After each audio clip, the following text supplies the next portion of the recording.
Come on in, folks, we're gonna get started.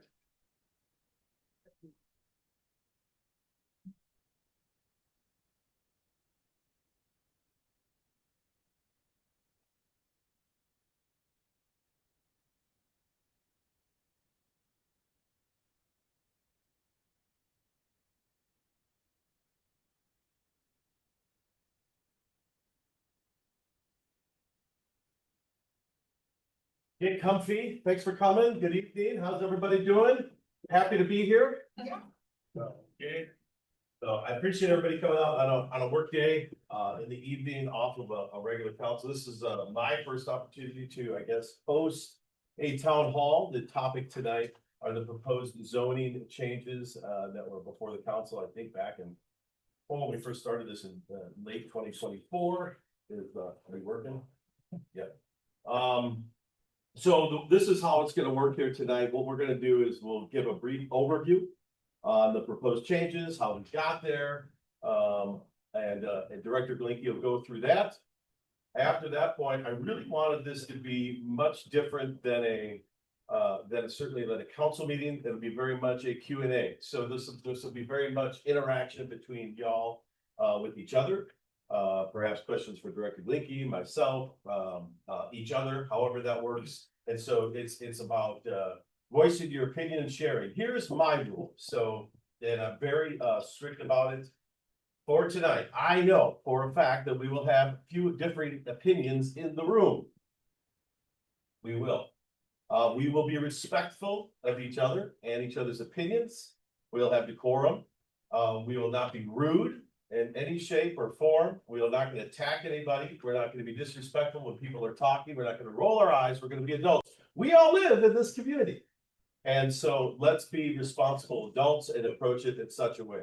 I will promise you that if things get out of control, I feel like we're going off the rails, I will close my computer and we will end this meeting and we'll be on our way. So I think that's fair to say. Would you not agree? Yes. All right. So again, thank you. A great turnout. So at the beginning, when it was about, what was it, 6:25, there was only a few people here. I was getting nervous. So I'm glad that you all found time to come on out. So with that, I will turn it over to Director Blinky to give us a little bit of background and summary of how we got to where we are with the proposed zoning ordinance changes. Steve? There we go. You didn't even need a microphone. Welcome, everybody. I'm here to answer a lot of questions tonight. So we are going to allow public comment. We're also going to have an open Q&A because I want this to be a discussion. And I think a good place to start is, how did we get to this point? Okay, this started 2 years ago in a small meeting with the village attorney, the village planner, myself, and the village administrator to determine the path forward. At that meeting, we were told by legal that if we wanted to do a global code change, soup to nuts, back to front, it was going to be expensive, and we would have to appoint a new board. Okay, so an independent board. Okay, we decided to opt for batches. The batches being, you know, this first batch is residential and parking. Parking passed at council. But the residential portion has, I think, gotten caught up in a lot of hyperbole, some misinformation. You know, the first myth I want to debunk is these changes are not going to cause a massive uptick in development in Forest Park. Drive around. There's just not that much land that's worthy of development. I can think of a handful of lots, Harvard and Harlem. Okay, we have plans for that. It's finally, the soil's been remediated. So back to the process. Our planner came up with a set of recommendations for the group. We held one meeting with the PZC where the product was rolled out and discussed. The following month, we had a second meeting where we had further discussion. And then at the third meeting, see, this is 3 months in a row, we had a voting meeting. and the product as written passed 6-0 by the full Planning and Zoning Commission. All right, 6-0 approval by the resident body charged with planning and zoning activities here in Forest Park. It went to council. There was a lot of Q&A, and frankly, if after 26 years as the department head, if I brought something forward and didn't have questions asked of me, the commissioners wouldn't be doing their job. And I attempted to answer those as best as I could. And I think an important qualification is when I speak, these are not my opinions, okay? My words are based on the information that is provided to me by our third-party contractors, our building reviewers, our planner, legal, and most important as it relates to stormwater engineering. So all I'm doing is parroting people that are way smarter than me, okay? And there's a lot of them out there. So that gets us to this point. So the first meeting was, the item was tabled. At the second meeting, there was a vote of 2 and an abstention, okay? So one of the big challenges from the board was the public engagement. And I still maintain that we followed the Open Meetings Act. We had 5 public meetings. I thought that was sufficient. I thought the mere fact that for the first time in my career, a unanimous vote by any civilian committee, whether it's the streets committee, the rec board, it probably was going to generate some questions, but it certainly was not going to get voted down.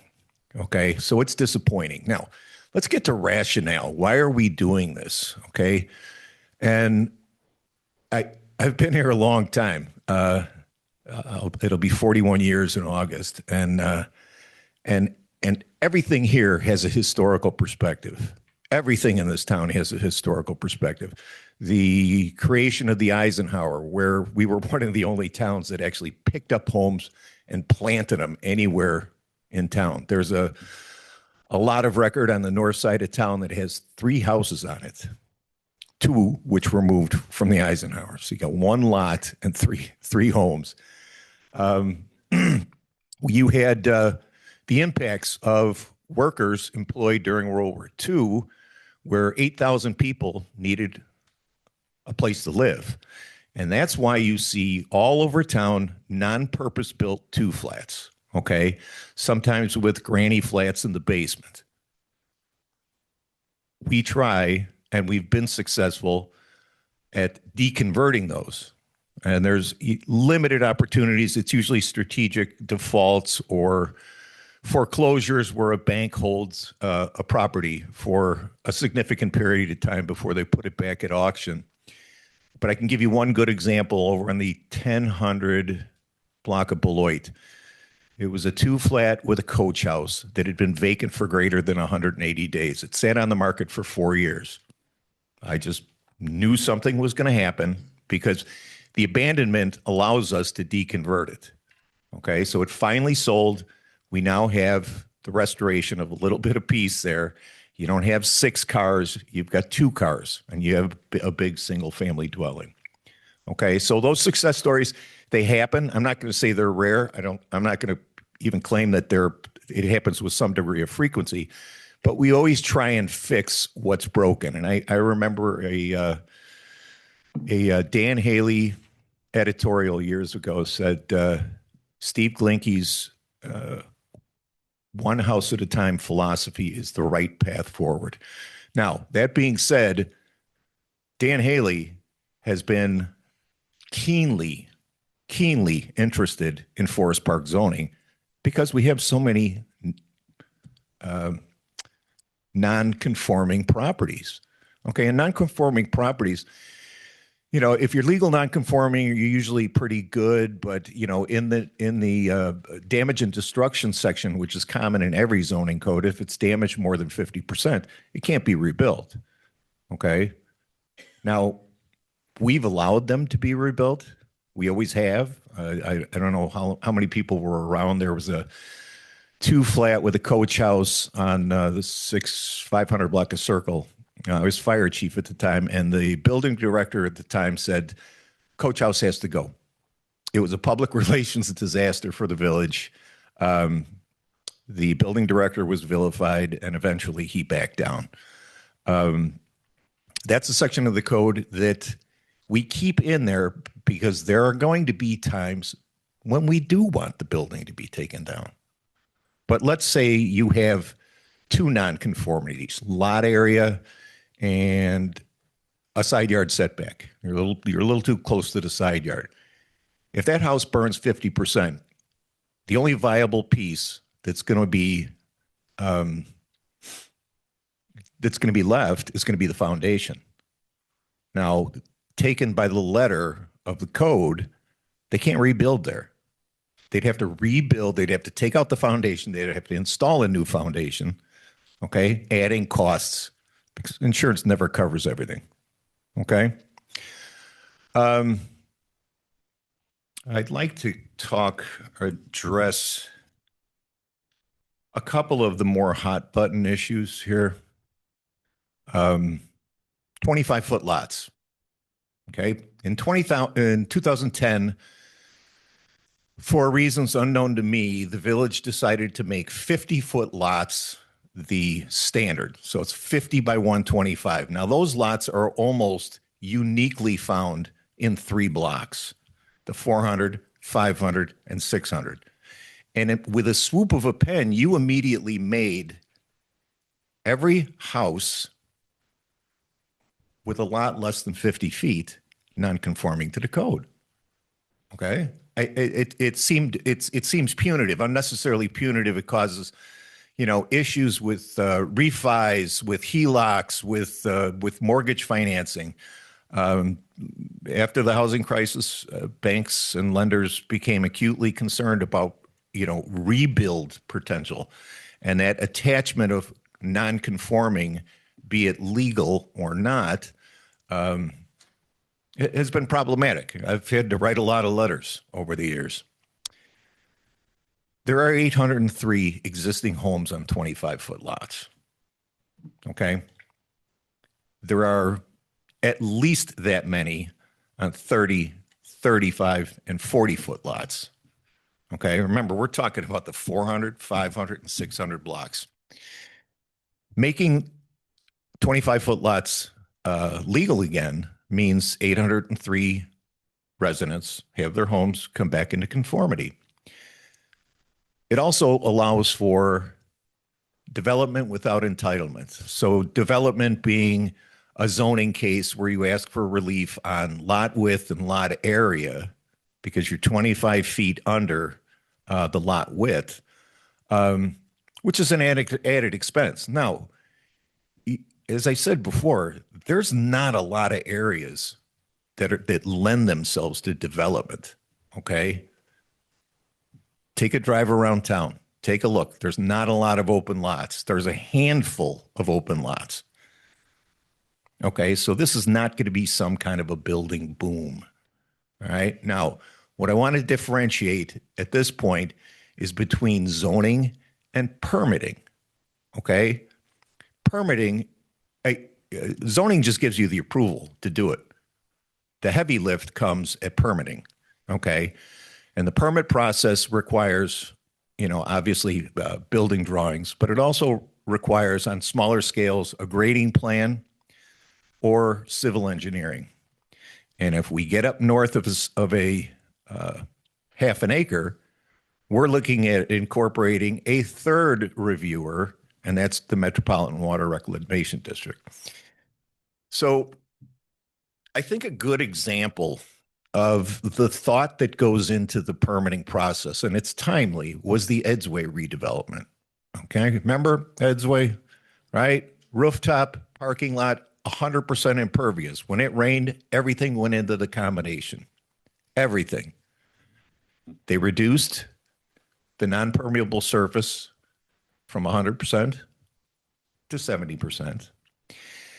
And in the drive aisle, There is a permeable brick strip that has that's over 8 feet of 3-inch stone, which holds the water, including their downspouts. Holds the water. Okay, so this is a form of detention called a restrictor. So as the water settles and slowly fills out, it just feeds water very slowly into the system, into the combined. Also, the Illinois Plumbing Code, the 2018 code, requires all new construction to have low flow plumbing points, 1.8 per flush. Okay, that's significantly less than, and I don't know if does anybody here have low flow? Save a lot of water on your, or save a lot of money on your water. So I don't think there, there's not a lot of 25-foot lots that are considered buildable. The question has come up, what about somebody with a 50 that has the principal structure on one lot? Can they do a plat of subdivision? In other words, cut it down the middle and build a new house?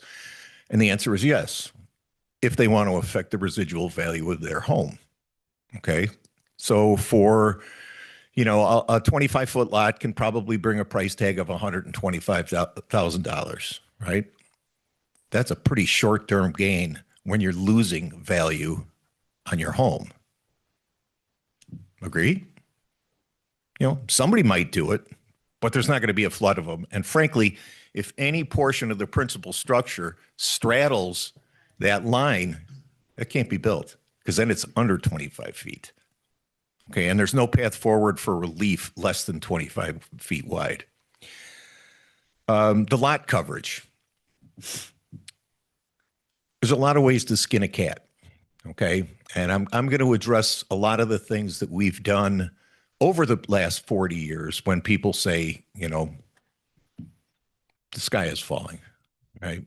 One of those things that's very important to help divorce water from the combination and the dedicated storms is every time a home is sold, if they have downspouts that drain into a clay tile system, which ties into your floor drain, which gets discharged out in the street, those get discharged as a requirement of the sale inspection. That's been in the code since 2006. So we're talking 20 years, at least 150 homes each year. That rooftop, you're talking about cumulative square footage of roughly, a million square feet. That's a lot of water that immediately is discharged to grade. An additional 10% on a 25-foot lot is about 325 square feet. Okay. That lets the builder put a better product on the market. A better product on the market is what appeals to our contemporary buyer demographic. Our contemporary buyer demographic is young professionals with no kids, empty nesters from Oak Park, and gay couples. They like nice houses, and they will pay premium dollars for it. Housing diversity is something that Forest Park lacks.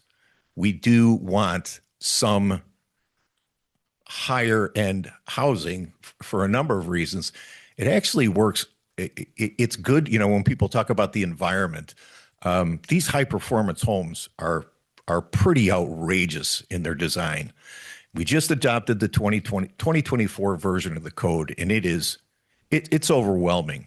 I've said for years, it's very hard to take a contemporary code and apply it to a turn of the century town without having adverse impacts. We are still largely a lunchbox town, a mid-market town, a working class town. This 2024 code is going to be a tough round peg to bang into that square hole and meet the code. And frankly, if you've got a low slope roof, you're never going to meet the requirements for insulation. It's impossible. It's absolutely impossible. New homes are considered high performance homes. Okay. Everything in them. You're looking at historically, exterior walls had an R rating. We're all familiar with R rating. It's the rating of insulation of R15. They doubled it to R30. Okay, it's great for sound attenuation. It's great for restricting air movements. You know, I don't know if anybody's ever seen, when you go home, go on YouTube and look up blower door test. Okay, they seal up your front door. There's a big fan right in the middle. They open the back door, they get a draft, shut the door, and you see cobwebs coming out of your light fixtures. You feel air coming through your outlets. Well, that's all addressed up front in new construction. Okay, so you're using less energy, right? I think we can all agree that that's a good thing, right? You're using less water, certainly. So on that lot coverage, what do you get on the real estate side? 325 feet means potentially a powder room on the first floor. It means a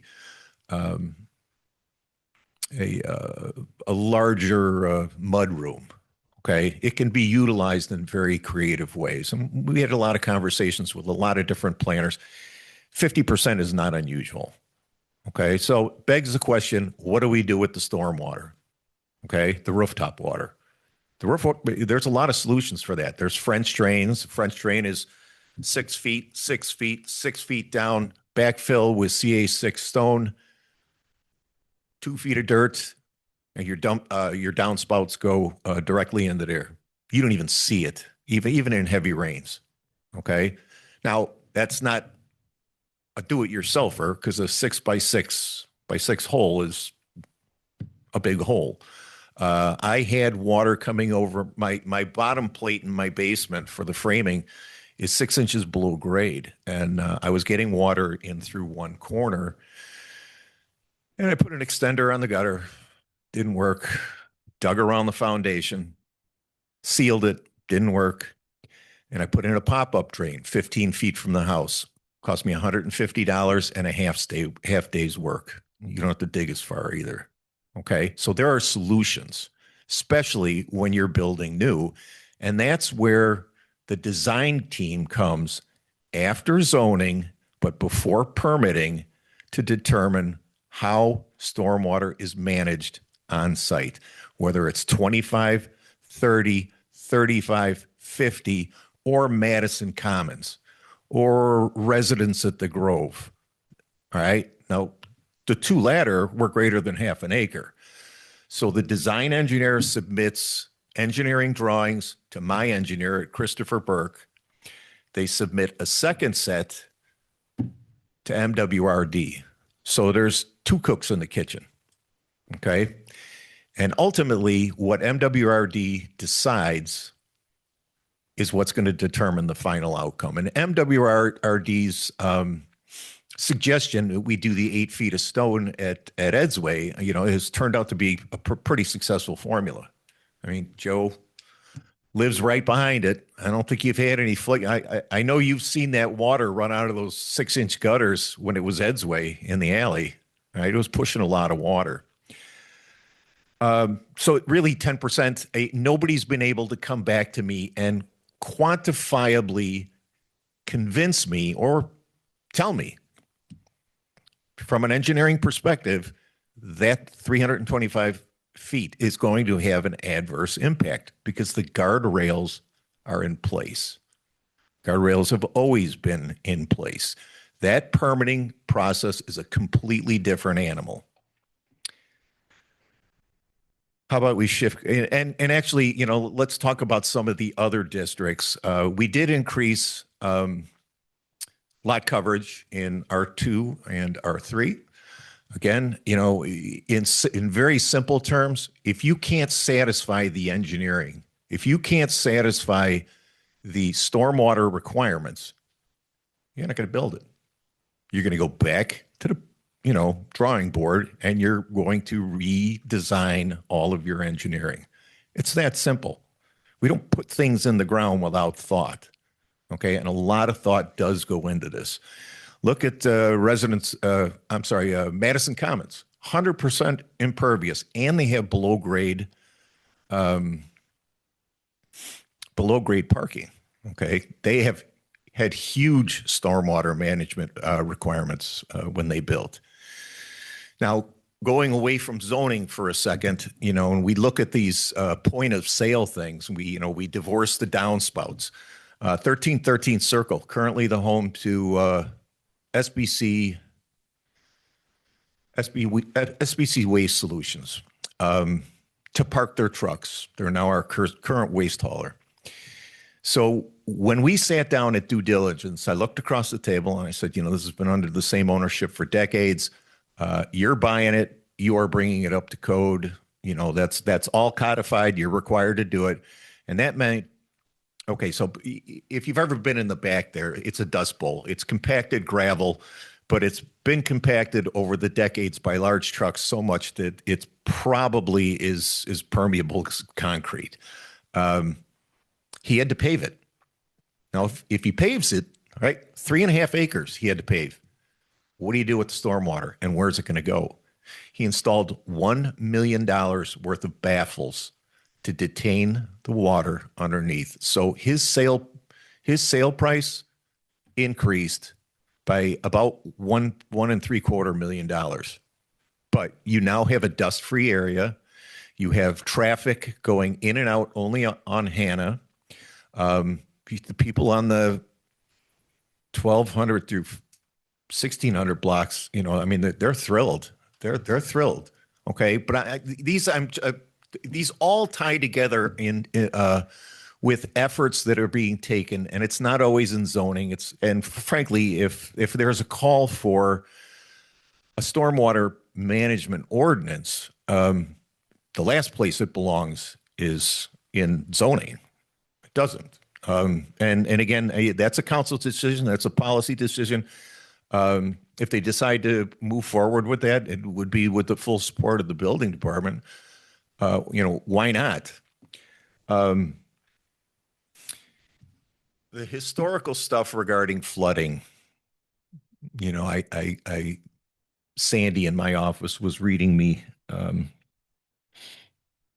Facebook texts until I pretty much started losing my mind. And I started thinking about what we've done over the last 40 years in terms of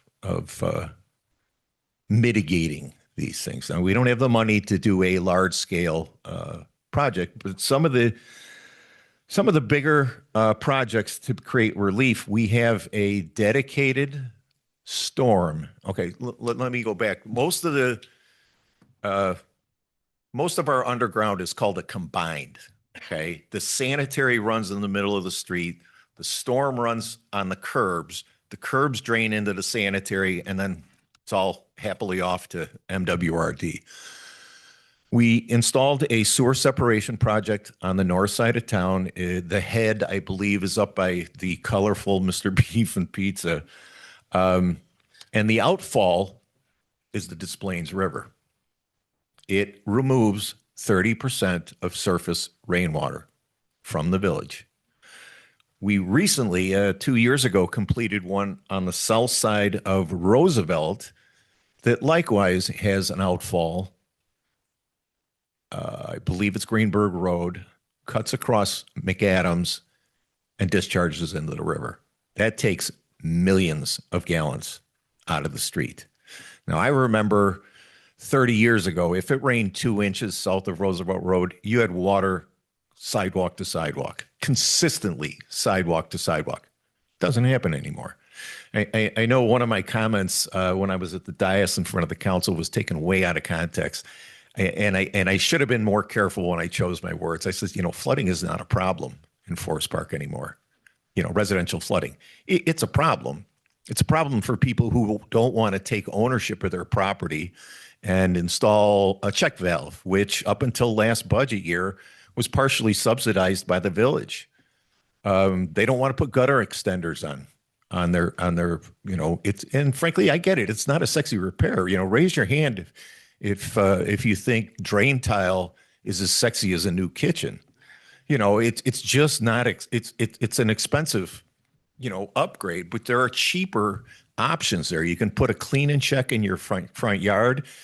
We don't hear from those people after they install those things. And believe me, when it rained 20 years ago, we heard from everybody. We were out pumping down basements. Um, we really don't get that many because remember, if you really flood, you're going to lose your furnace and your hot water heater, and we just don't see those permits coming in even after bad rains. We are the blessed beneficiary of one of the greatest stormwater buffers in the western suburbs, and that's the Des Plaines River. Okay. People are always harping about green space, green space, green space. 49% of our land mass is cemetery, and it sits like a soldier guarding the built-in sections of Forest Park. There is one spot where water, I don't even want to say consistently, but when it really super saturates the river, it's the low point in front of the Aperion Nursing Home on Roosevelt Road that floods. It's happened maybe 3 times in the last 10 years. Okay. It's great. From a development standpoint, I wish they weren't there. I would rather have places generating revenue for the village. But the bottom line is, take a ride down to North Riverside. And when I was on the fire department, I was on boats in Riverside, boats taking people off of roofs. River Forest, when the surcharge hits over that berm at Lake in the river and Chicago at the river, they sandbag. I've been over there sandbagging a dozen times in the last 25 years. That's a problem. That's a real problem. We don't have that problem. We don't have that problem. I just for the sheer entertainment value, I called Scott McAdam from McAdam Landscaping this morning. I said, Scott, 25 years on the river. You literally sit on the bank of the river. How many times is your site flooded? Never. Not once in 24 years. Okay. Now he does have a natural berm, but boy, if anybody's threatened, the guy sitting on the river is the guy that's probably the most imperiled. Take a look at some of those houses as you drive down 26th Street in Riverside, between Riverside and North Riverside, and you see all those houses that just kind of sit on the river. And man, that just seems kind of risky to me. So the truth is, we've done a lot to mitigate how much water is introduced into our underground utilities. And this in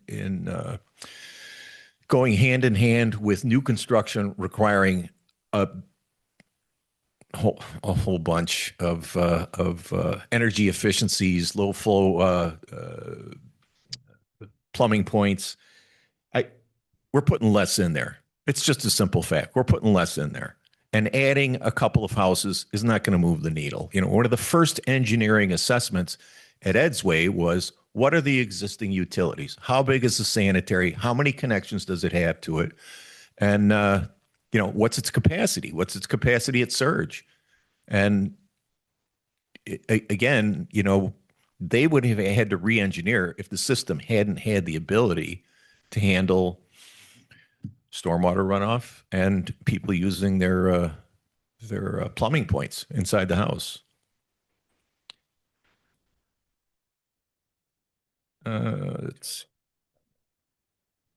Well, the setbacks historically were 10% or 3 feet, whichever is less. Now, again, you only need 2.5 feet for a service walk. So the thought was, let's just go to a straight 10% for all new construction. So a 50's going to need a 5, a 40's going to need a 4. Okay. It's not really going to affect anything. And on the very few 25-foot lots, all you're losing is a foot.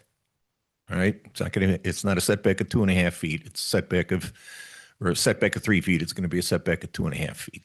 That's not going to move the needle at all. That's kind of all I really had for the three big issues. And did you wanted to talk about the side yard setbacks, the lot coverage? Let's Did you talk about R3? I think you did R1, you did R2. yeah. Again, R3, everybody sort of choked when we said, well, let's go to 80%. Well, look at Madison Commons, right? It's 100%. There's no soft surface there. Look at the two towers over at Residence at the Grove. Okay. We're incorporating modern engineered solutions to handle this so it doesn't become a problem. Okay. Zoning's one path forward. That's just a yes or a no. Permitting has a lot of moving parts to it.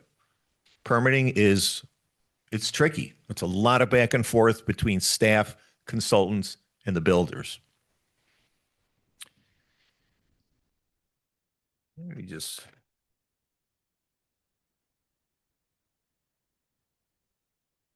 Let me talk about the zoning map. There's been some discussion about whether or not we should have incorporated a map amendment. Okay, its map is color coded. Certain colors designate certain zoned areas, and that's been broken for a long time. And Commissioner Nero wanted me to incorporate a map amendment. Legal and our planner thought, let's not throw more at them until we get the residential across the finish line. 80% R3. There is one vulnerable section in town that it just doesn't make any sense to me, but it's the east side of Circle from Roosevelt south to 16th. It's all houses and a handful of maybe 4 flats. It should have an R2 designation. Now, I've gotten feedback from people saying, well, they can build something, really hideous on there if it's R3. Well, that would involve buying multiple parcels at market rates, combining those. It would be very complicated, and they'd still be looking at a light industrial area across the street. It's not an attractive place for height. Okay. It's gotten better. One of those requirements for SBC was an 8-foot privacy fence, and everybody says Circle on that west side looks significantly better and cleaner. And they have actually done a really good job of landscaping and maintaining the exterior. They came in claiming they wanted to be a partner with the village, and I think they've kept their end on that. They weren't happy about the stormwater requirements, but they did it. And it is a sharp operation. You can actually see it if you drive south of Roosevelt on Hannah. I mean, it's clean. It looks way better than it did before it was JLG trucking. Where was I?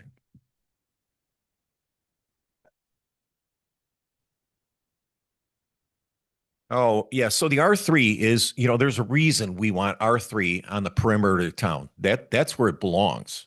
Okay.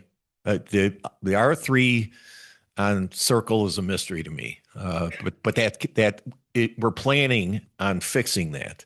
So most of the R3 is on Harlem, Roosevelt, Madison Street has an independent designation. But again, not room to build unless you start assembling parcels. And, this is a really tough market. Okay. There's a lot of things working against development in Cook County right now. Overregulation, construction loans at 9%. Project financing is a nightmare. It really is a nightmare. The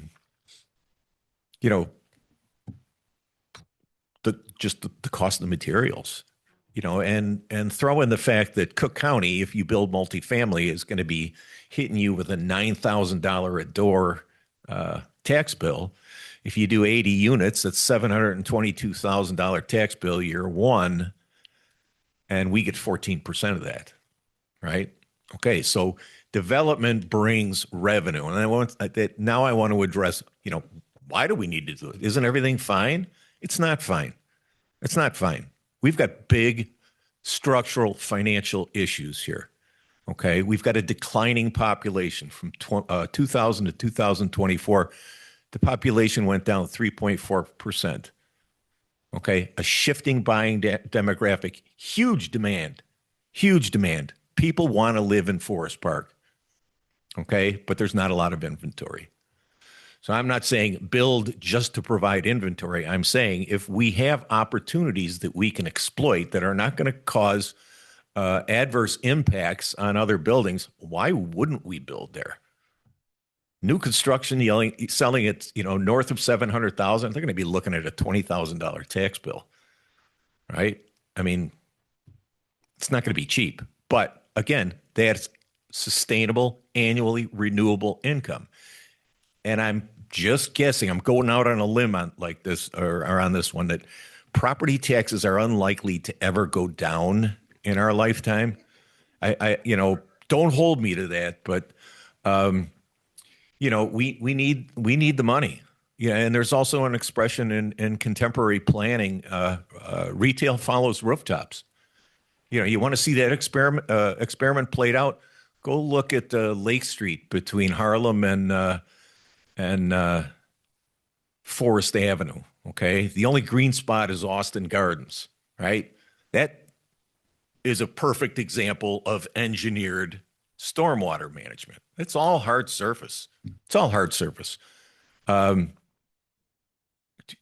drives to Oak Park.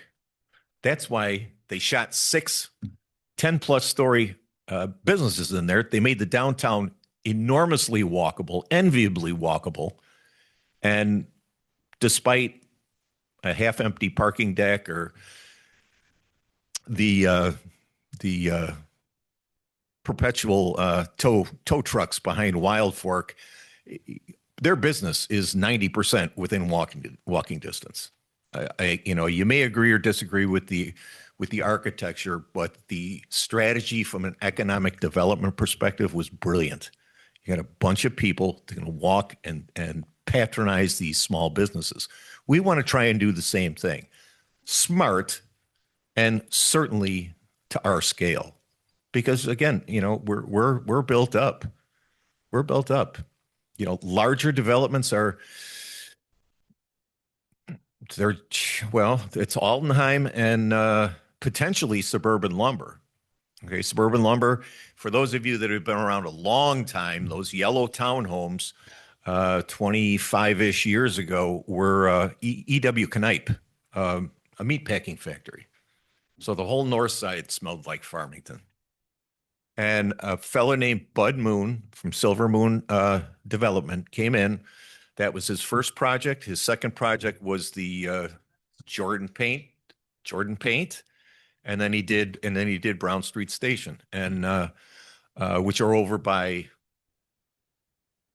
Brown Street Station's the Lathrop one. I forgot the name of the one behind Goldie's, because that used to be McAdam Landscaping there on that corner. Yeah. Right. And the old Jordan Paint building on the south side of Franklin. It's spurred development. Which makes me think, and fortunately the broker concur, that we can convert that to residential, and probably the highest price in terms of highest price per square foot will be garnered from a residential developer. Fortunately, it also happens to be in a TIF. So we have a little bit of a carrot. Yeah, it's 2.5 acres. It means we will have successfully divorced the last active railroad spur in Forest Park. They take twice weekly boxcar deliveries that go 20 feet behind the bedrooms of Brown Street Station. Yeah, at night, always at night. Yeah. That'll go away. So a lot of good can happen here. I don't have any ill will against Farmington, but I'd sure rather see that turned into a transit-oriented development, because it's a walk to the L. It's a half a mile to the Eisenhower. It's maybe quarter mile to the metro station. You know, that would be good for our economy. We could feed that beast. You know, right now with the low inventory, we're not cutting it here. And I have people come up to the window who, you know, if you buy or sell, we're going to meet you, okay, at some point. And I had 3 people come up in the last 3 weeks that told me that they sold their house in less than 24 hours and for 25,000 over asking. So that's how low the inventory is in this town. Yeah.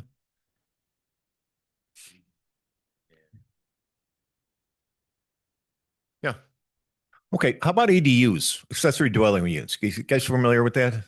Okay. I got a lot of people in town that want to do an ADU at either for living or office space. It became very popular. There was a lovely couple on the 500 block of Beloit that because we had limits on a garage height, you know, mean height can only be 16 feet. That they actually had a 50-foot lot, and I convinced them to do a slab on grade addition to their garage, and it is a spectacular place. When the husband and wife were home during COVID, he worked outside, she worked inside. You know, it worked out really well for them. There's no reason we can't go vertical. I mean, there are 2-story garages spotted all over town. I don't know how the hell they got built, but they got built before I was around. Because I get asked that question all the time. Why does he have one? Someone, you know, I mean, you could take it through zoning. You shouldn't have to do that. The ADUs also address that new buying demographic, okay? And I think this is really important. You get a lot of adult children who just don't have the cheddar to buy their own home, and you know, they want to, mom and dad want to take them in, but they don't want to take them under the principal structure, okay? So they can give them their space. Or adult children whose parents need a little, you know, a little help. You know, it's perfect for them, right? It's compact, it's got a bathroom, it's got a kitchenette. They're very popular in Oak Park. They're very popular in Chicago. It's something that not a lot of our lots would support. It's also a big investment because you're going up 2 stories and you're going to require a frost depth foundation, which is radically different than a 1-story garage. But if the people have the means and they have the need, they should be able to do that by right. I don't think that's controversial. ADUs are wildly popular. They're building garages or not? Are they gonna be freestanding? You're gonna worry about fires and smoke? Well, it's a function of how much lot coverage you are. I would imagine most people would tear their garage down and build new instead of building something adjacent. Right.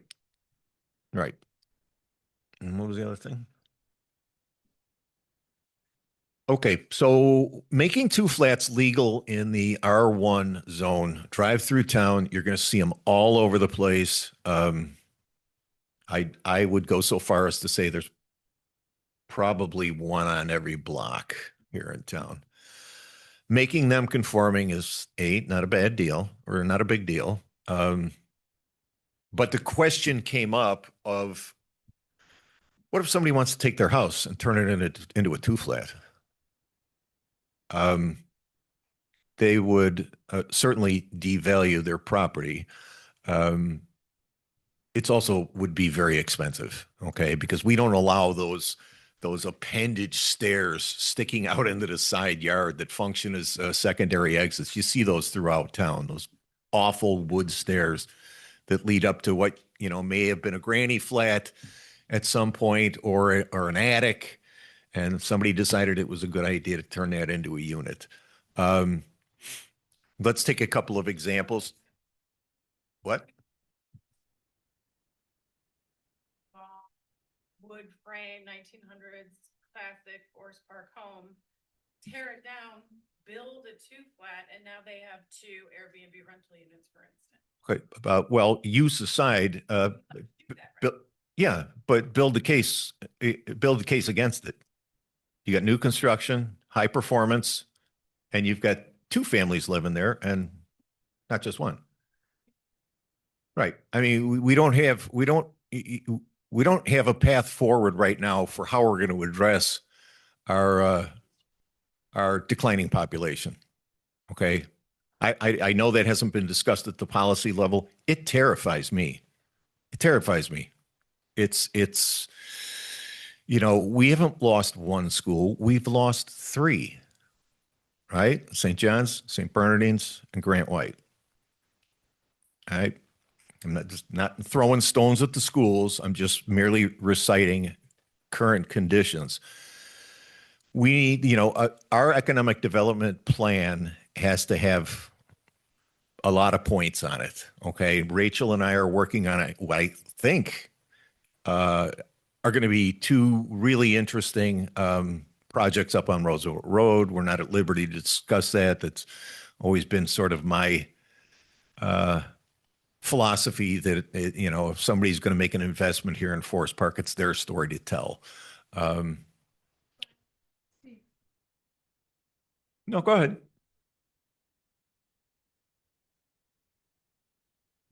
Down different cuts and you have a legal fee unit in some of the places where there is land, like Columbia Yard, the old gas station on Harlem and Harvard.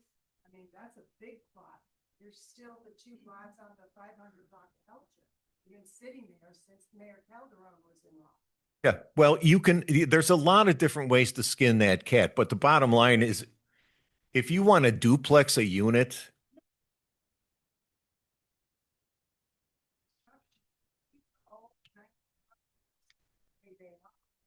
Because the cost to retrofit, even in the ADUs, the plumbing and everything that's gonna have to go into it. yeah. It's gonna have an effect on our sewer system and our water supply system, which not all areas have been upgraded yet. Well, you're living in the area that benefits from the dedicated storm. Remember, there's a lot of moving parts after the zoning where you're talking about low flow plumbing points. That's a big deal. You save a lot of water with a low flow fixture. Yeah. 8.7 illegal 3-flat on the 100 block of Lakeville. I filled 11 dumpsters just taking out the first and second floor, and then we gutted the basement. That was 3 more, and I had Ray Trainer come in, and we took out everything down there and put in 2 sump pumps, an ejector pump, all cast iron and lead, but it still has the lead connection in the street. And I don't live there anymore. But anyway, the point is that some of these new ideas need new land so that when you put in however many units you are, you're not spending a fortune like you would be in a single family house neighborhood. Which was my point up front. We don't have a lot of buildable land. These are intended to really primarily bring non-conforming structures into conformance with the code. This is not to spur development. Again, drive around town. Show me where we've got all these 25-foot lots. You're just not going to see them. Okay. I think organically we've shifted into the Q&A portion. Yeah, no, that's fine. Steve, just on the question, you mentioned about the 3% decline in population. One of the examples that you brought up was on the 1,000 block of Boyd with that coach house, right? I mean, that building was demolished not because it was unsafe, but because it didn't fit the code, right? And so, I don't know, I kind of view that as kind of like, hey, the code views that as a liability rather than an asset in a time where we have a housing crisis, we have a $15 million budget deficit. Same thing over on 1,000 block of Troost. There was a building that is zoned R1. It was 2-flat because it was vacant for longer than 6 months. They had to deconvert it to a single family home. That's not going to bode well for population. Well, if we can get two developments across the road, across the finish line, and that's the Altenheim and Suburban Lumber, that helps balance things out.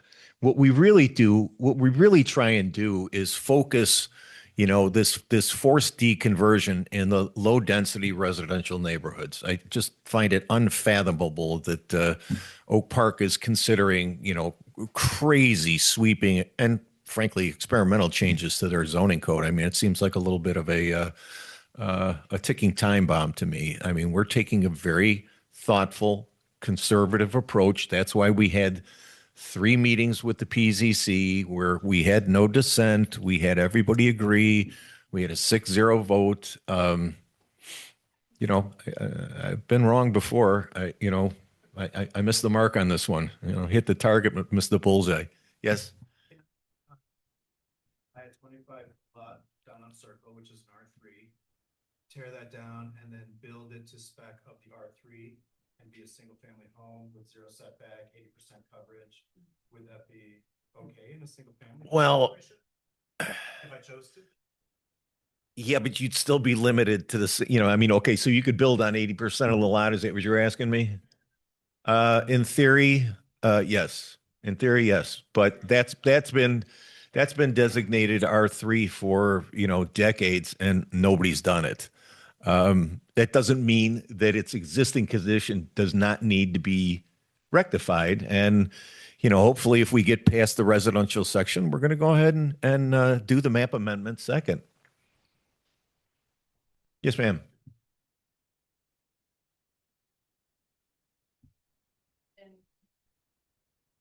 And one of my concerns being in an R2 area is that my neighbor is very elderly and I could see our house being torn down whenever she no longer lives there and sells it. And I don't want to live next to a giant structure that then makes my backyard unpleasant to be in. It blocks the sunlight. They were having some my plants that I worked so hard on. And I know it's minimal and we're trying to increase the density, but also like I don't want to live next to a giant building and I can't afford to live Yeah. in for it. Well, I can say so you must live in the northeast section of town. Okay, that's where the bulk of our R2 is. You know, people right now, especially flippers, they don't want to spend a lot of time on any one project. So if they get that house for a bargain, I guarantee they will remodel it rather than tear it down. Okay, tear down costs, that's increased too because the dump fees have increased. God help you if you have asbestos siding. What's it? Or covering a bigger, that house is.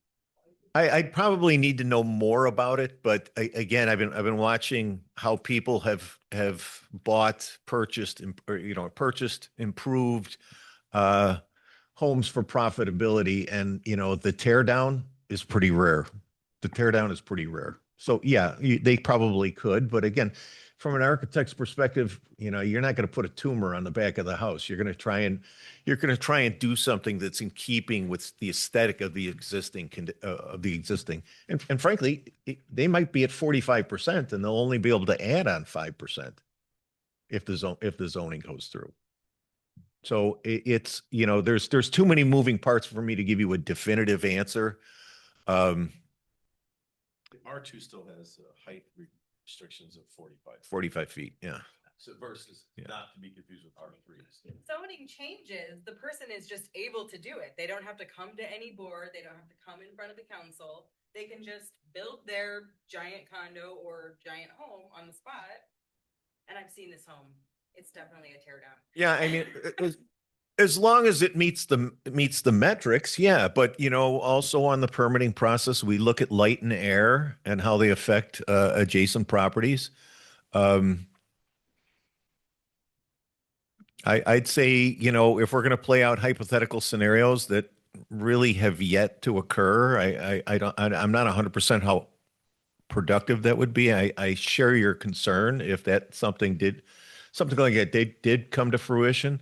Triangles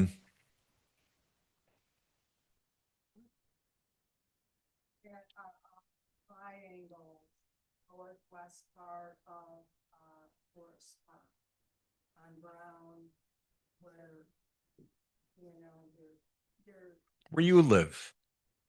Yeah. What about them?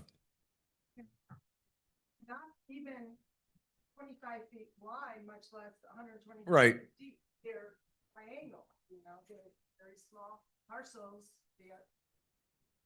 Some of them were redeveloped in the 60s too, and they built apartment buildings back. Yeah, it's adaptive construction at its best.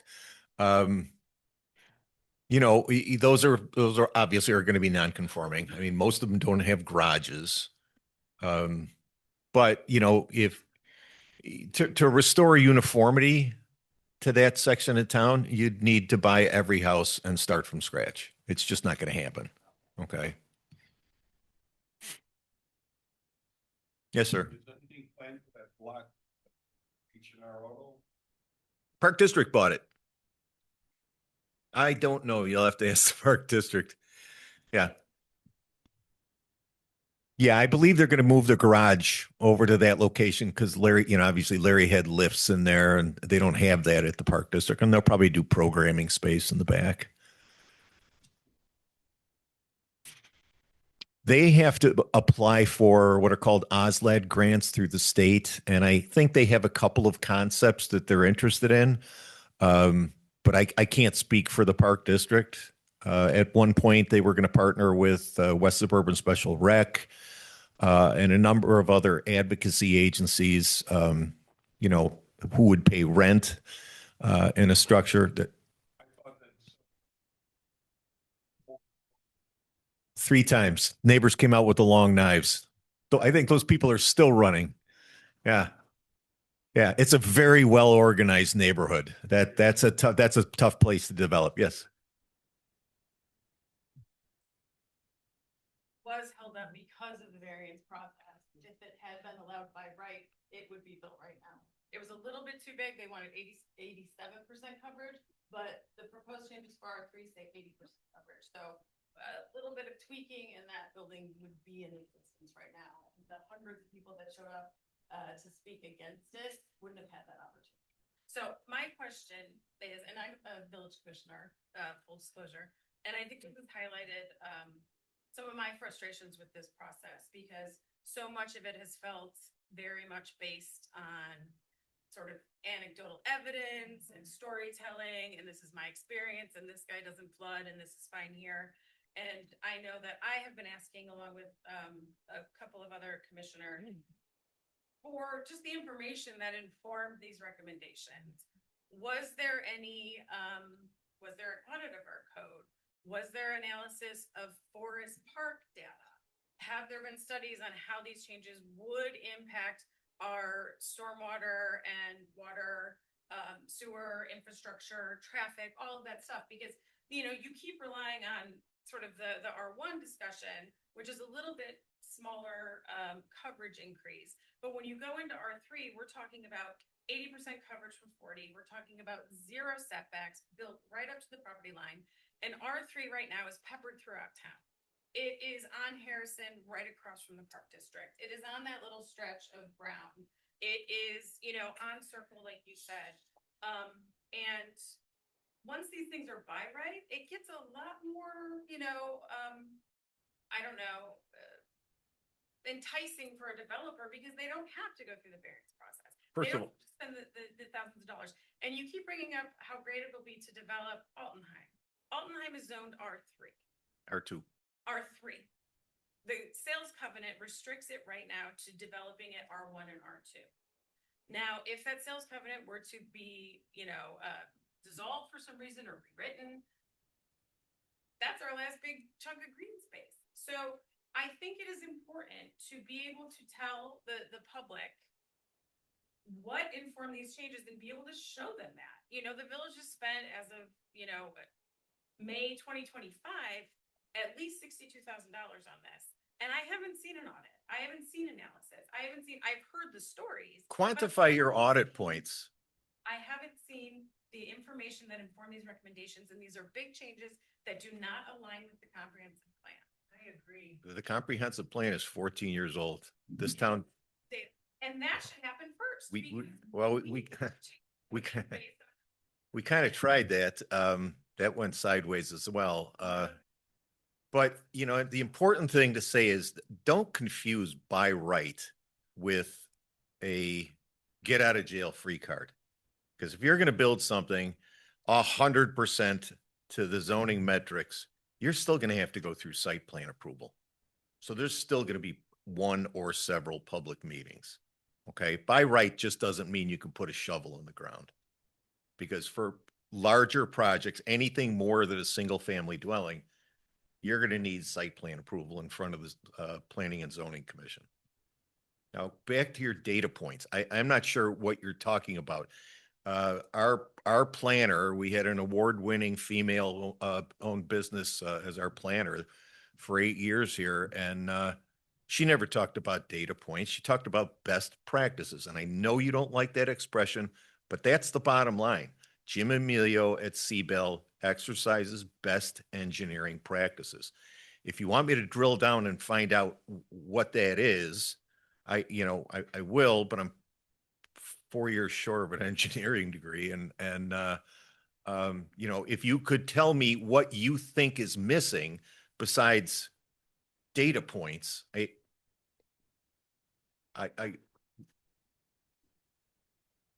One is a comprehensive environmental impact. Using assumptions that are reasonable for areas that we think might be developed. When you take objection to the use of hypotheticals, but honestly, with all due respect, your entire presentation has just been hypotheticals. So we need environmental impact, and we also need a set of assumptions about what we can expect and have a low floor and a high ceiling, if you want, for the impact on revenue. Because we're being asked to say okay to something, and we have little to no information other than your assurances that the flooding will be fine and that the revenue will go up. And I'm sorry, but the myth versus fact stuff doesn't suffice for this. It does not give me the information I need to make an informed decision about it. There are no facts. It's just anecdote. well, it's not an anecdote. These are comments made by people who are experts in their field. Okay. Who know, and who also have it. You list facts and things, and it says things like in most cases. Right. It's not facts. You guys have no citations here either. These are not facts. How many, in the last 15 years since you've been, how many single family standalone homes have been built compared to townhouses and condos? Probably a half a dozen. Yeah, nothing. You're putting more weight on the sewer system when you put every townhouse, every condo. You don't talk about that. You're talking about stormwater. That's one thing. But when you're talking about putting more, everything you're trying to density, you're saying you're going to increase revenue. Increase revenue because you're getting more tax IDs per lot. That's all you want. It's the village's problem that we're in the Well, financial. no, we're looking at this from a number of different perspectives, and that's more of really a question for the policymakers. We're not hanging our hat on infill development. That would be a fool's errand. It's kind of disrespectful to talk about the Altman like it's a property ready to be developed when no one wants it developed in town. Well, it's a little disrespectful to think that you're speaking for everybody in town, Chris. How many polls have been done about it? It's never come back if people want to develop. Never. Okay. Every town hall.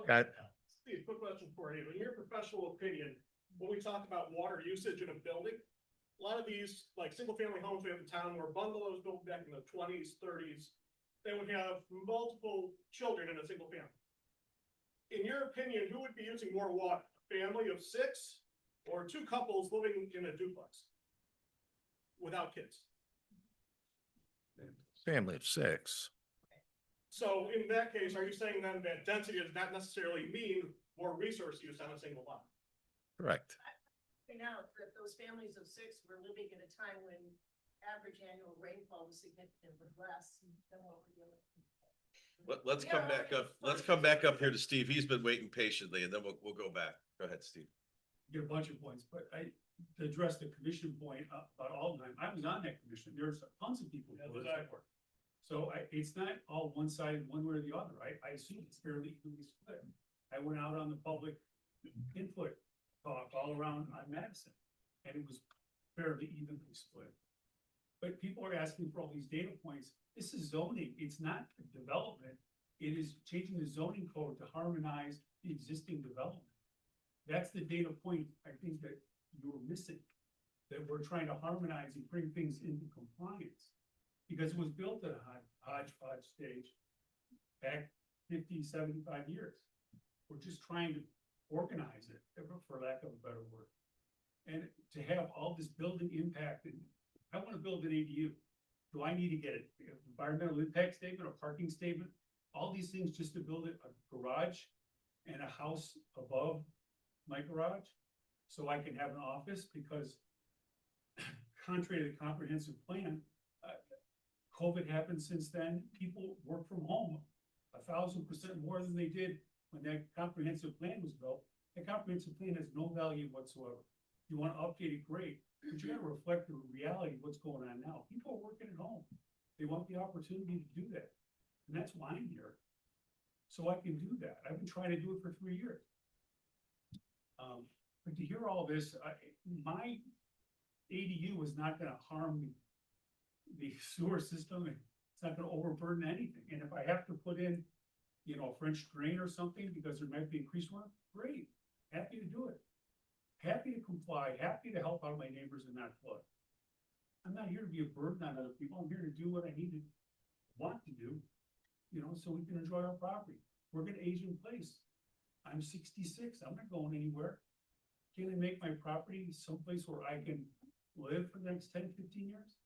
Without having to spend all this money that people seem to want to spend just to build a garage and an ADU? It just seems like people are pulling out all the worst possible scenarios and not focusing on the main reason why all this is getting done and why it passed 9-0 or whatever it was. It's not some radical proposal to do development all over the place.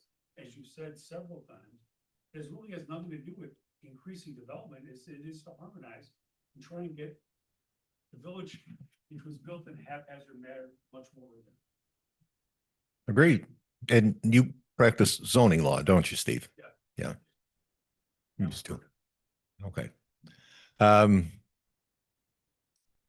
Point taken.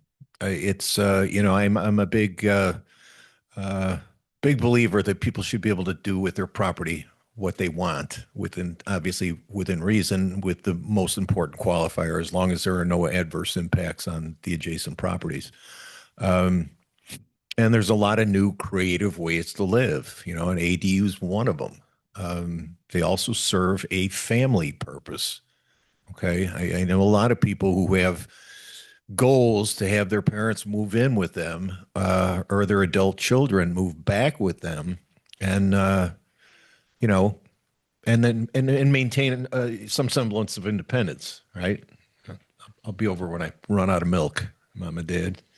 So I wanna, so discussion's good. It's moving along really good. I respect everybody's patience with each other. So I want to continue with more Q&A. We've been going an hour and 15 minutes here so far. So do we have any other, we do have a couple of public comments. And so we wanted to wait to the end because if hopefully it would have came out in the open discussion here. And if not, we want to provide a little bit of opportunity at the end for some of those written in. There was a few that were written in, or one that was emailed in, and then there was 2 folks here that had public comments. So, but I want to continue with the Q&A. Is there anybody else? Yes, please. Okay, so we just said, but I appreciate your ADU. That was a good one. We just said we lost 3 schools. We have a housing crisis. Why are we not addressing Airbnb short-term rentals in the zoning code? Probably belongs more in the housing code. And that is something that is currently under review by legal. So yeah, it's probably going to end up in if there's legislation at all, it'll probably be in the housing code. Or Yes. Do we have any licensed Airbnbs yet enforced? May. There's over 100. Yeah. Yes. Not licensed, they're just operating. That's the first thing that they need. Okay, let's not segue. Okay, that's not a topic of discussion for this meeting. live on the same block together. I'm not talking to people, but we referring to changes to the zoning code that would have adverse effects on people who live in town. Right now, we have a situation where you are not, and not you personally, but the village does not account for when people own a home that rents out as Airbnb or whatever, who do not live there. So they might not care about the impact on the neighbors. They have a financial interest in doing what they're doing. They're freely using your property if they see fit, but it's harming the rest of them. They're not necessarily good owners. I think you cannot put that issue behind changes to your zoning without addressing this first, because you are going to create an environment in which it's going to be much more appealing for people who see a profit opportunity in that situation. Again, that's probably something that is better served in the housing code, not the zoning code. And since Forest Park's got home rule, can we address that? Yeah. Yeah. There's actually a couple other cities beyond River Forest who are not home rule, who they issue licenses and they generate revenue for those licenses, among many other mechanisms, to make sure that this is not an issue for. And it is through neighbors. The Illinois Municipal Code expressly gives the power to even non-home rule communities, the power to zone and the power to enforce zoning. So there have been some court cases that have ruled in favor of the community. They might have been a home rule, but it was through zoning, where they did side with the community because they were using a residential home in a business, And I'm not- capacity. And I'm pro Airbnb. Through Airbnb. I'm cool with some density. I like it. I want people to live here. I live here. It's great. And I want people who rent to live here, all that stuff. Okay. But we need to balance it. Lady with the frozen shoulder in the back. That's you. You've been holding it up for a long time. My question is at this point, because like, I love this community. I love how many people are coming out with all of these like thoughts and all this care. But I am a little concerned that as a group right now, we might have a little bit of scope creep. So I think it might be good to, if you could define for us, like what is the role of zoning and what is outside of the role of zoning in this town? Because I think that makes a big difference in terms of the conversations that we're having, and like with the Airbnb stuff, like I'm thinking about, right to build, and then like what kind of permitting process and stuff like that. Like what is within the scope of zoning in the Village Forest Park and what's outside of it? Okay, zoning is, I don't know of a town around here that has the same issues with zoning that Forest Park does. I've worked with 4 different planners over 16 years. And, we all have stood in front of buildings and go, how the F did this get built? So it's, it's a zoning code that you're trying to inject uniform standards to a clearly non-uniform community. You've got the curved streets like Circle and Des Plaines. We were kind of built around the cow paths in certain parts of town. And, when a street curves, your lots are going to change. Your lots are going to be different. And that's really was the impetus behind getting in there and batch by batch trying to fix as many broken things as possible. But, there's days I wake up in the middle of the night thinking, man, I wish I lived in Oak Park or I worked in Oak Park or River Forest where every lot's the same. I would never have to make a field call or an on the fly decision, because a lot of times the code is silent on certain lots, Have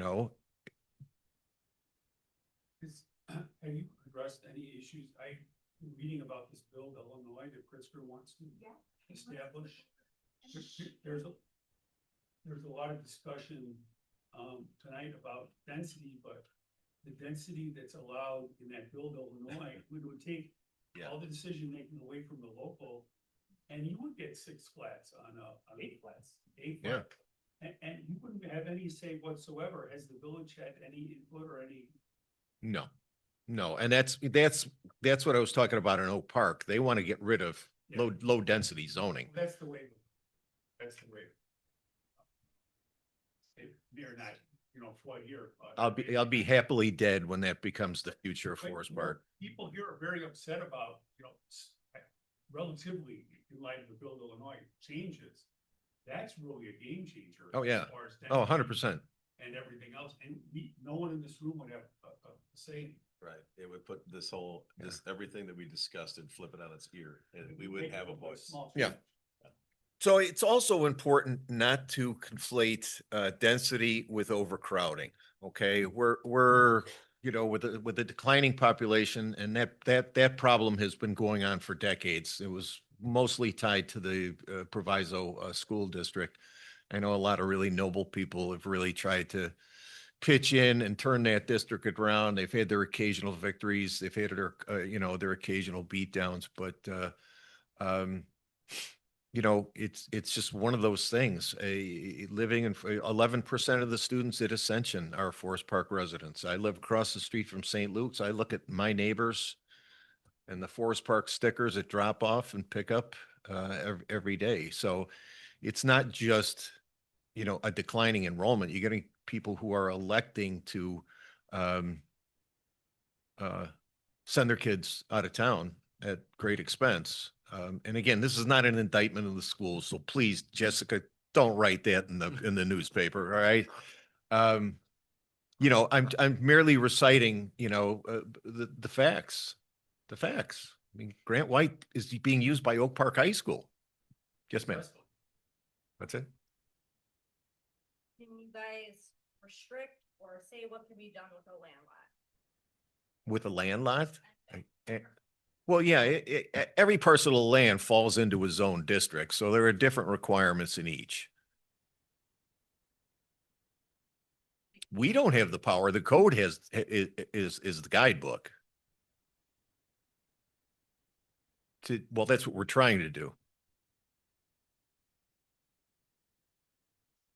Say, oh, that's this person or this person. No, I said that's probably best suited in the housing code, and our attorney is reviewing it now.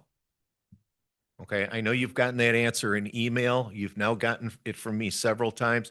If it doesn't satisfy you, you know, there's nothing I can do to help you there. There might be a path forward in the zoning code. I don't know. It's ultimately going to be up to our legal team to determine how we're gonna address that. Okay. You're on the record. Yeah, I sympathize with you. I remember you came in and you talked to council, and I don't want to make this about Airbnb. You know, you got a bad owner. I will tell you, I've been doing this going on year 8. Your complaint brought before the village, it might be the first time where we had a bad owner. And so that doesn't help your situation out. And excuse me. Or the school nearby. Right. And so, but you know, it is being looked at. Certainly we don't make broad brush changes in local government quickly. You know, we think about things, we analyze things, and then really take an approach where is this a systemic issue? Is this a problem in the neighborhood?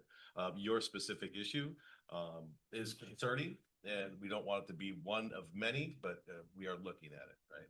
We are looking at it. In the back, we're lined up. Left Go. to right. So, Yeah.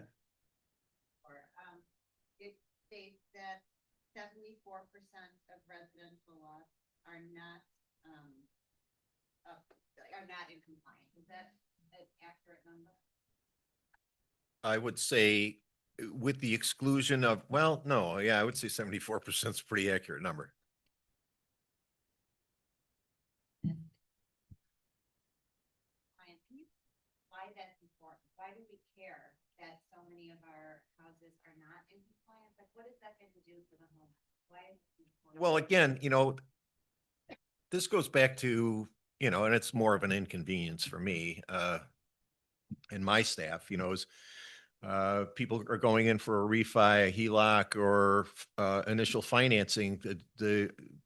They want to know, the lenders want to know, is it conforming to the code? And I've seen it become quite problematic on a number of sales, and sometimes it just sails right through. Insurance, yeah. It's another big issue. screwed up my purchase. Joe? Just going back to the Airbnb, if there's a house that has an Airbnb and the residents are being bombarded on the weekend with parties and things like that, and they call the police and there's enough documentation, is there a way that you can take that house as a nuisance? Nuisance landlord ordinance, yeah. He needs 6 calls in 6 months.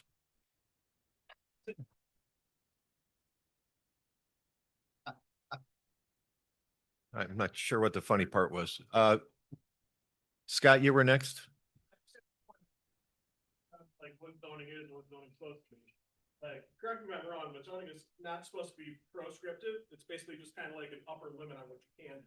So if I wanted to build an R1 style house on an R3 lot, I could do that without issue, right? Yes, yeah. So you can always go lower. So really zoning just kind of saying like what the maximum envelope could be, but it doesn't mean that everyone's gonna build 80% coverage on an R3 lot. Shows no single family in the R3. The table that you added to the changes. As legal non-conforming. Well, they will be considered legal non-conforming. They're not conforming now. That's what our Shows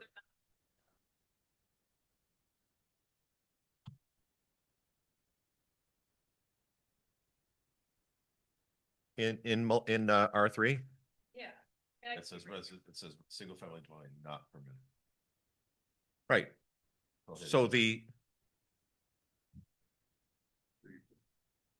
they'll have to continue on as, you know, if let's take, here's a perfect example, R2, Washington Street between Des Plaines and Circle. It is dominated by 6-story, either apartments or condos, but there are a smattering of homes there. It shouldn't have an R2 designation. It should have a designation that's that covers the, you know, the bulk, you know, the large majority of the block. It should be R3.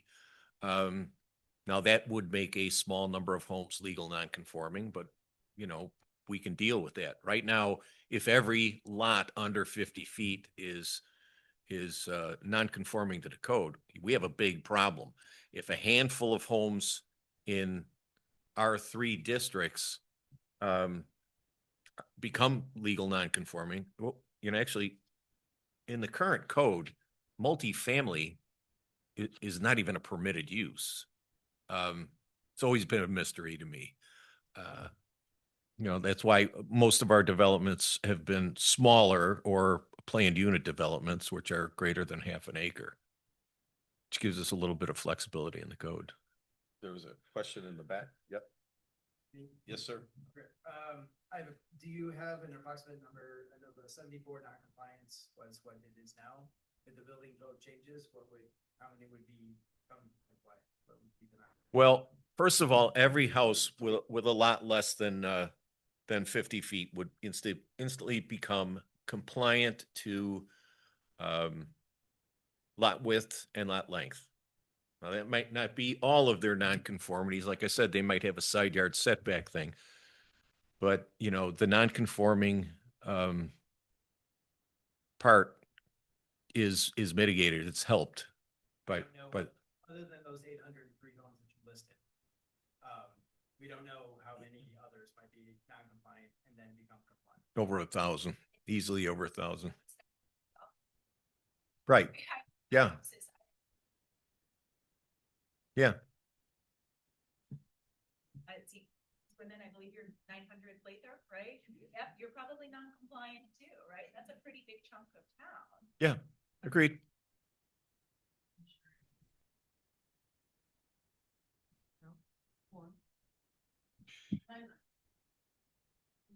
Yeah, and I heard there was some criticism about changing the lot length to 124.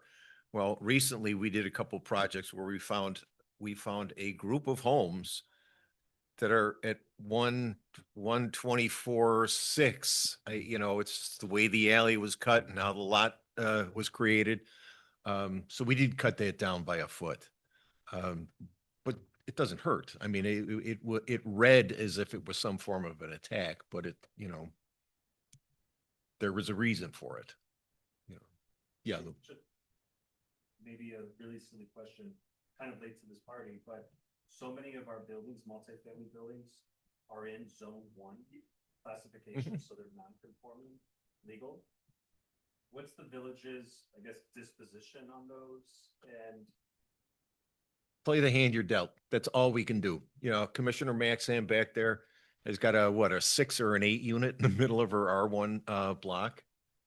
You know, I can't, I can't, I can't snap my fingers. I can't plant dynamite. I mean, again, those things were built when I was learning how to walk, and so I guess my question is that they've been there for decades and decades, and yet they're in a R1 zone on the map. How do I reconcile that? you really can't, because if you went and let's say made it an R3, that's called spot zoning, and that's illegal.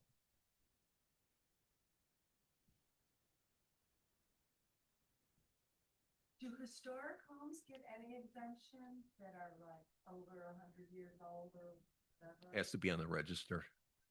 Yeah, we have very few historic. We actually, during the due diligence of the Altenheim, we had to have a state historian come in and do an evaluation, and it was determined that it did not have historical value. You said register, that might be a role. Yeah. Not anything state or local. No. And you don't have historic preservation like Oak Park does, and you don't have No, anything we don't. locally. I mean, there's a smattering of some pretty interesting stories in some of these houses, but you know, that involves mostly the mob. Whose dominant presence in town, I'm sure, had some kind of an effect on housing at some point. Any more questions?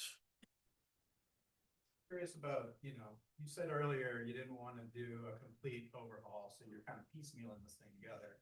And obviously you guys decided that this is the most important thing that you're passing first, even though we don't know what we're passing because there's no map, like you had said, but you're gonna do it. I don't know why wouldn't that be done first, so that way we know where we live and how this is gonna affect us, because we're gonna approve this thing or not. And then all of a sudden it's gonna change when we get the new map. And then what else is next? Like, what are the next steps? Like, what? The next steps will be the business districts. I think we can pretty much eliminate blacksmithing in the industrial districts safely. You know, some of the more obscure sets of the code, and yes, I understand, you know, again, this was a conversation between Ryan, myself, our planner, and legal. And since we were already into the mix on residential, Nick and Courtney basically said the same thing. Let's not throw one more thing at them. It's, you know, it will be, the map amendment will incorporate the changes approved herein. Okay, so we're trying to do this in as methodically a methodical process as we can. Well, it's been a 2-year process because it keeps getting voted down, and frankly, you know, in the office's defense, it's been voted down without any direction to the PZC or me on what specifically we need, you know, suggestions. I want you to go back and have further discussion about lot coverage. Okay. You're entitled to. I outlined my concerns and my question, and they haven't been answered. Oh, they've been answered. You just didn't like the answers. Anecdotal answers are not answers to my question. I said at the beginning, what the words that come out of my mouth are the words that I am parroting from our experts in the field. Know how to run a proper zoning update process. That includes an audit, that includes data analysis, presentations to the council, community engagement and input, more than under-publicized meetings where no one shows up. This process has not been done as you would say, in best practice. And You're entitled to your opinion, Commissioner. Jolyn.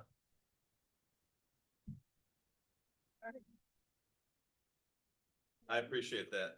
chided to be respectful. And I would say that Mr. Hickey is not being respectful at this point. Okay, I wanna say something. I disagree. Steve, this I is the disagree. most I've ever had heard you speak, and I like a lot of what you have to say. It was very clear, and I appreciate it. But I guess the question I'm asking as a resident in this town for 42 years and a realtor, and I know what's happening in the marketplace right now in terms of the value of our homes. Why would we want to pass a zoning ordinance that makes 74% of our properties non-conforming? No, that already happened. Yeah. That already happened. That happened in 2010. Yeah, Say, we don't want to do that, okay, so. Right. Otherwise. this is fixing what's broken for many properties. Is updating the comprehensive plan part of your game plan for updating the code? And because that seems to be something that you're looking. Well, I know according to several planners that I've talked to, the comp plans are kind of falling out of favor simply because communities change so quickly and the price tag. We did price it out. We had our planner, who's won planner of the year, has received a planner of the year 2 or 3 times from Illinois APA, offered to do it for us for $100,000. We got 2 other bids. They were well over $100,000. And even if we hired them, we would still need Courtney to come in and work with them. So we'd be, paying 2 consultants. That's really a question for the village administrator, but I'm not going to inconvenience her to come up and answer that. I mean, it basically comes down to money. It comes down to money. So if there are grants that come out through CMAP, Scott, have you ever heard of those?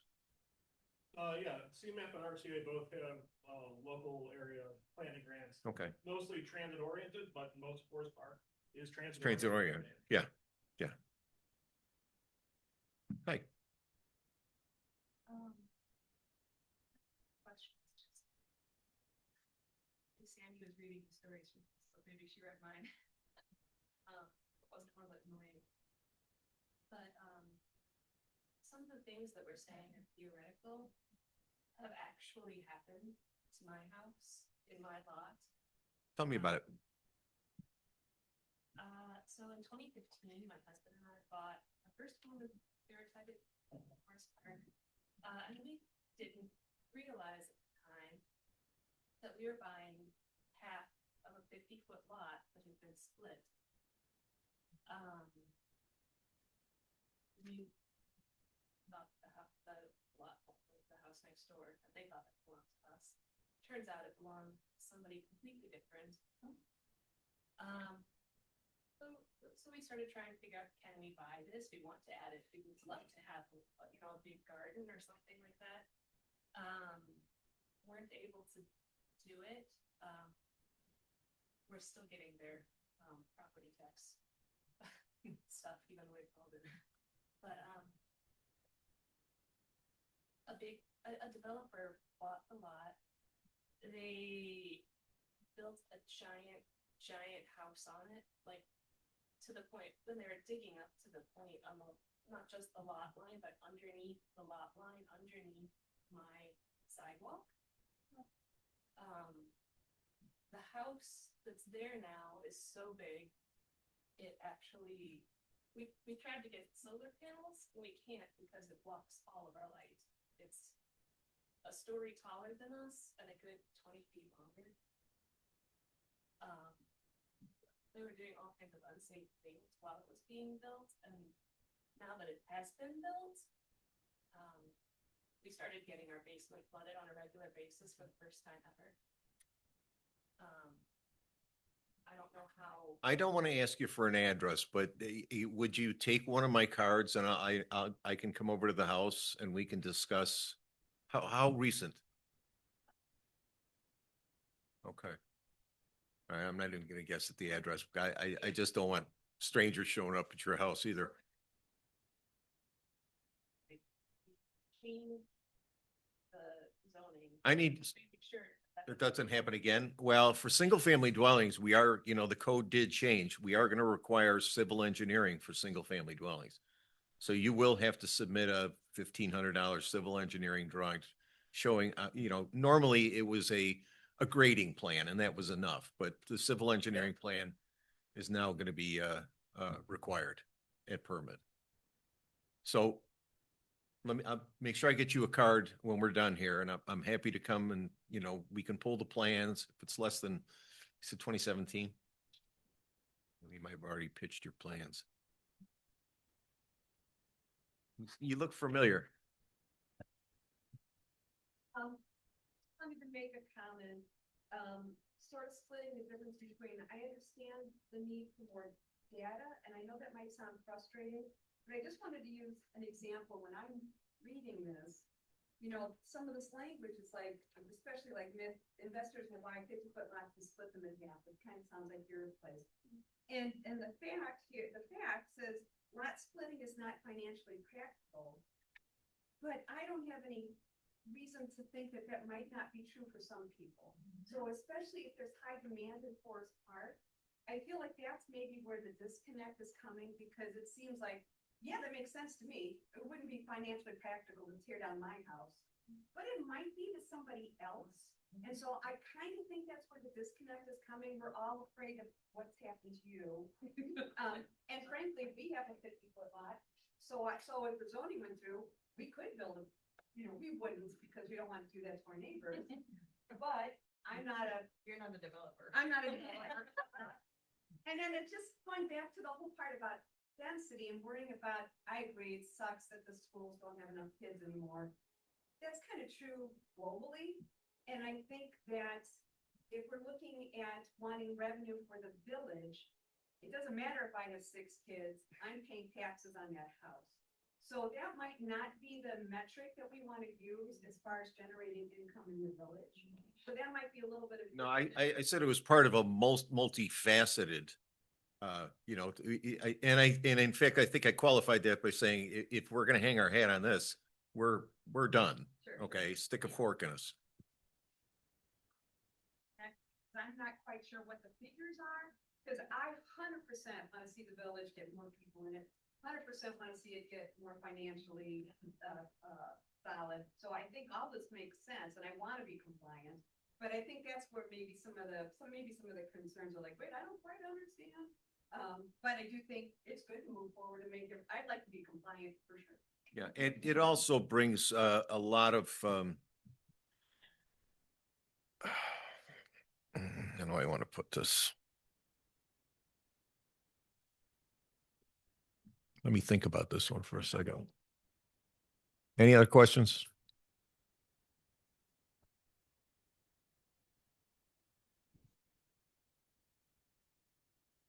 Okay.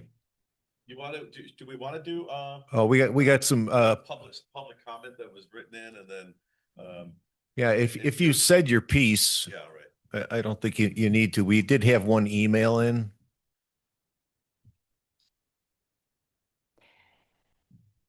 Unfortunately, I am not able to attend the meeting on April 22nd, so I wanted to raise some concerns and ideas for the Zoning Commission to consider.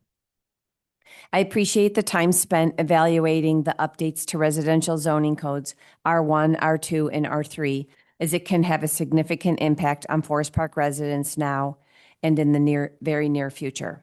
My 2 primary concerns are about stormwater management and small town aesthetic that makes Forest Park a desirable place to live.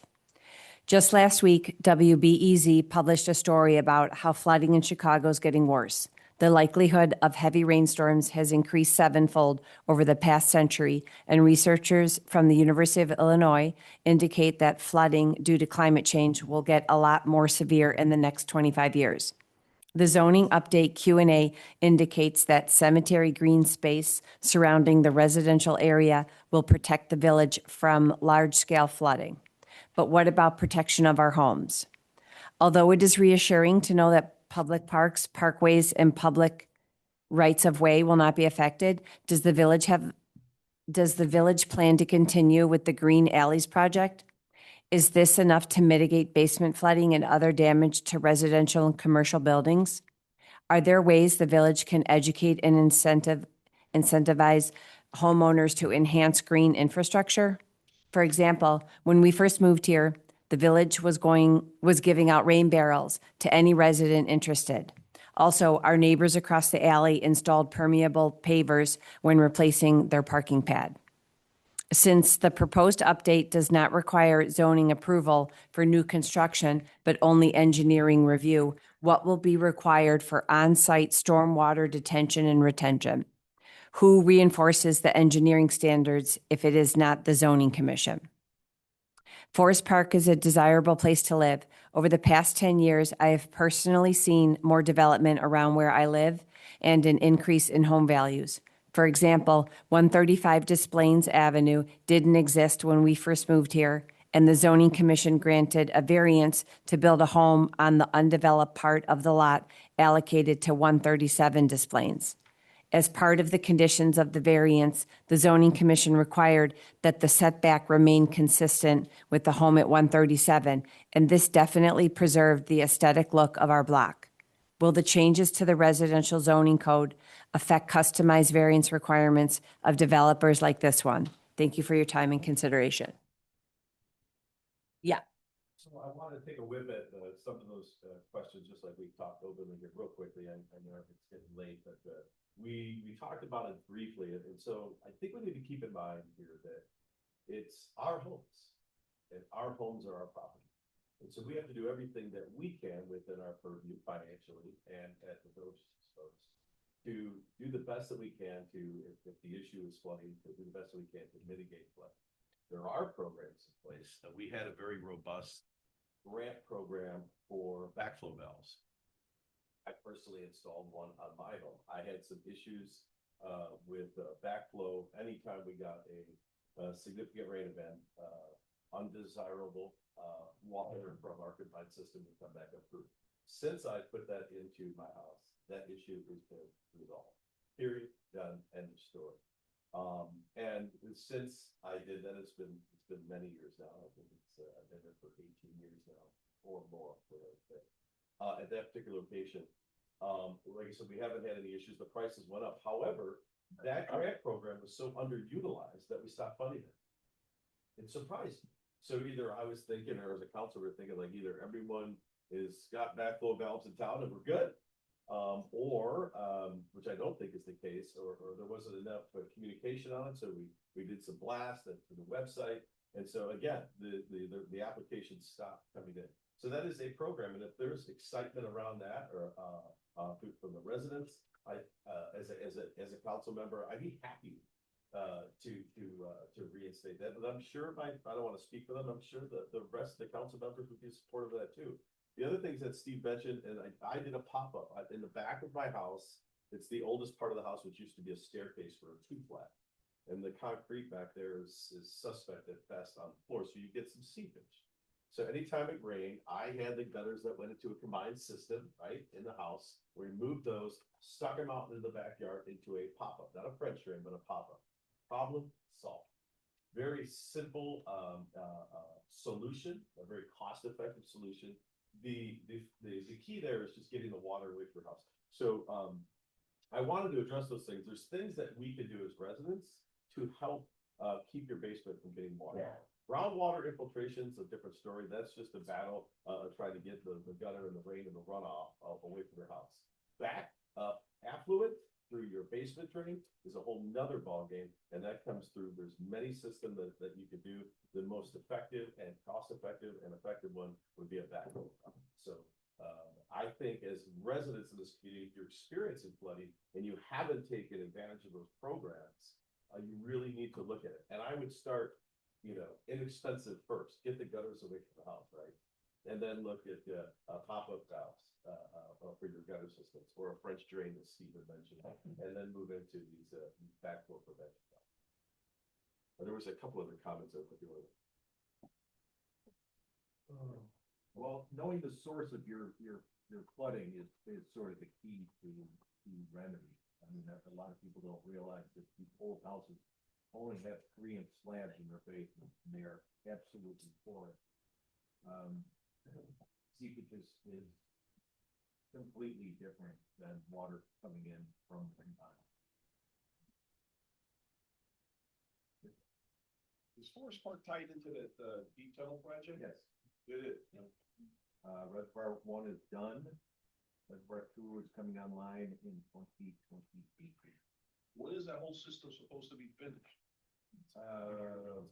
Well, we're over finished on, I mean, I was down doing rescue in the deep tunnel when they had the shaft over the forest reserve, the Frost Brook, what was then, what is now River Edge. You know, I mean, you're talking about 8-foot pipes, 300 feet in the ground, and it goes, I think over by the quarries near McHenry, maybe along 55. But the first one is, I mean, yes, it's a regional solution, but we certainly benefit from it. Oh, so water from the Eisenhower Expressway over at Des Plaines or Harlem, is that channeled into the deep tunnel? No. Because I've seen, That's river water. That's river water.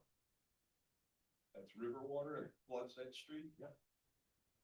Because I'd have thought that the highway being where it is, that water would have been. You talking about the new pumping station? Yeah, yeah. Of course. Okay, so that goes, I want to say 75 feet into the ground. I don't know what the cubic feet of water in terms of capacity is, but much like that drive aisle at Edgeway, once that fills, it slowly releases water. And my first 20 years, I never saw the Eisenhower flood. There were times that we were, buddy swimming car drivers out of the low point right at Circle. It happens way more frequently, and that was a big investment. That was a multi-year project. So it just seems like everybody north of Riverside has kind of had it in for them with all these outfalls, and once that thing goes, it's going to dump a lot of water back in. I think we got one more public comment. Or Chris, did you feel like you said your piece, or Chris Harris? Why don't you come up and grab the mic then? Yeah. And then You're live, man. You want to be heard? Check. Quickly on a little nerd thing, you have a quorum here. This should have been an official meeting. You should have called it to order and kept notes, but eek. But should have been called to order. First, thanks, Commissioner Nero, for having the meeting, and it's great to see such a fantastic turnout. My two little comments would be, if you do this again, and it was nice to have, like Uncle Glinky telling us stories, but this wasn't, we could have had a consultant here, maybe Jim Emilio, to have a little more information. And second, please respect, we are under per person green space that is recommended. And every piece of green space is, to me, precious. And developing everything isn't always the best solution. That's it. Scott Sanders. Big close, by the way. No pressure. Way to play it out. Thank you. I'm Scott Sanders, as she said. I just wanted to speak for 1 minute. I know everybody wants to get out of here. I am a greedy developer that tore down a house in Forest Park and built a bunch. So if any of you want to talk with me about what the profit motives are or the hoops that I have to jump through for MWRD and for Steve and for zoning and the Planning and Zoning Commission and Courtney and everybody else that prevents me from doing that more in Forest Park, I would love to tell you about it, because it's not easy and it is not financially solvent most of the time, and it is not going to get easier measurably with the housekeeping changes that are being proposed here. Density in Forest Park is not a dirty word. Density across the country is not a dirty word.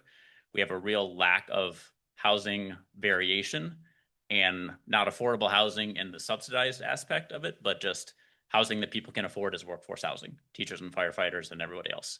My day job, I am not a greedy developer. I work for a corporate company that goes across the country to redevelop workforce housing. So I live in Forest Park. I live in the house, one of the houses that I built when I tore down that other house. And it's a great community. I want more people to move to Forest Park. I want the tax base to expand. And I hope that we're not making a mountain out of a molehill on fairly easy changes that would streamline things and throwing away the baby with the bathwater. Sorry for mixing metaphors, but tossing a bunch of stuff aside or slowing things down significantly for changes that are relatively easy and straightforward and with little impact to the community as a whole. So Scott Sanders, anybody can come up to me afterwards. I'll share my email and my phone number or anything else. Be happy to talk. First house we built, I sold him the land when there was fire in Forest Park. That was the first energy efficient house. Well, thank you all for coming out in 2 hours. We made it 2 hours and we were all nice to each other for the most part. I see a lot of discussion and community involvement. I guess if I had a regret, we should have done this earlier. That's on me. I appreciate your time and your commitment to Forest Park. We will take all this into consideration and we'll circle back. Thanks.